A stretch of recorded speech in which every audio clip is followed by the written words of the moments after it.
the digital-only PS5 is still a bad idea. Saving $50 or $100 on the diskless PlayStation 5 is not worth it, and we need only look at previous failures to understand why. The option to play optical media is too big a benefit to give up for your game console. Sony this week finally showed us what the PlayStation 5 looks like, provided a glimpse of several PS5 exclusive games, and unveiled new accessories for the console, including a new PlayStation camera, a media remote, and a wireless headset. But we also learned that Sony will sell two PS5 models at launch, one with an Ultra HD Blu-ray drive, and one that's digital only. So it seems Sony did not learn anything after the last two times this approach failed. Don't get me wrong. Digital game downloads are extremely convenient, and they are effectively the only way to get PC games now. My consoles are filled with them. But I also have shelves full of games on discs and cards for Nintendo Switch, and I don't want to change that. I also don't want to give up the option of an optical drive, as long as the device I'm buying is physically large enough to contain one. You shouldn't either. So whether the PS5 digital edition is $50 or $100 less expensive than the regular PS5, it won't be worth it. The option to play optical media is too big a benefit to give up for your game console. Discs offer long-term stability and ensure that you'll have access to your media and most games even if your internet connection goes down.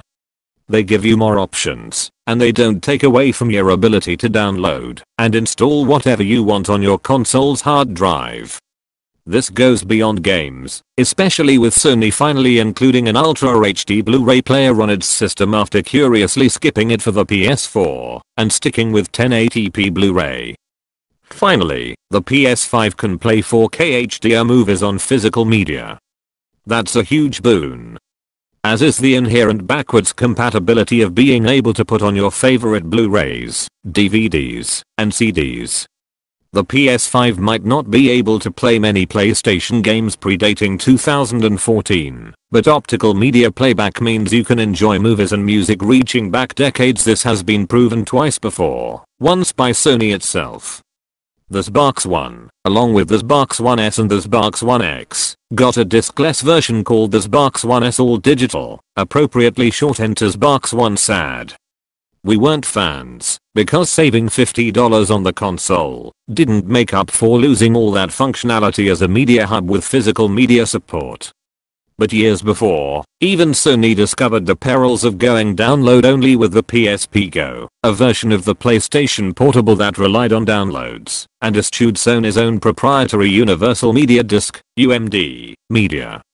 With limited storage that filled up easily, the PSP Go failed where the PSP succeeded. This was the early days of digital downloads of games, but the problem of limited storage is universal games are big, and even today that storage space is limited. The PS5's SSD will reportedly only have 825 GB of space. Spider-Man is 53 GB. Call of Duty: Modern Warfare is 65 GB. Final Fantasy VII Remake is a whopping 85 GB.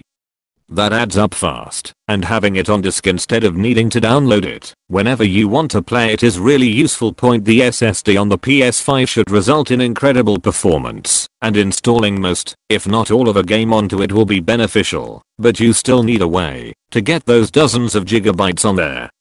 Do you want to download that, or do you want to keep all of that data nice and secure on disks on your shelf, and only have to download whatever patches and DLC is released for those games, which also gobble up space?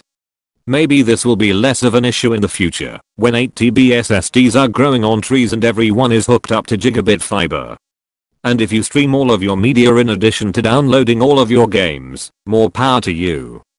But for now, as long as optical media is an option, it offers far too much flexibility and security for your games, movies, and music not to keep it on your console. Maybe you'll save some money with the all-digital PS5.